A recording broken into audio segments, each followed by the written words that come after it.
کہتے جی کہ 9 محرم اور 10 محرم کو شیعہ ماتم کرتے ہیں، کیا ہم ان کو ماتم کرتا ہوا دیکھ سکتے ہیں؟ یعنی تماشا دیکھنے جائیں گے؟ اب یہی تماشے نے تو برباد کیا ہے۔ اگر اہل سنت کے جاہل ان کے ماتم دیکھنے کے لیے نہ جائیں تو لوگوں کو پتہ لگ جائے کہ شیعہ ہیں کتنی، عدد ان کو سمجھ آ جائے گا۔ لیکن ہمارے جاہل لوگ جا کے شریک، یہ تو گناہ کا کام ہے، تم گناہ دیکھنے جاؤ گے۔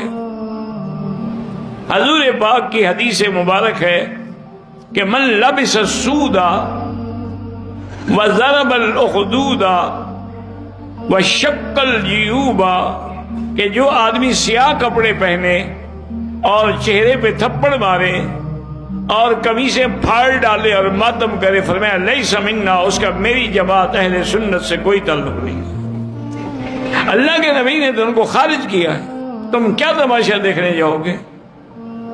یہ کون سی محبت ہے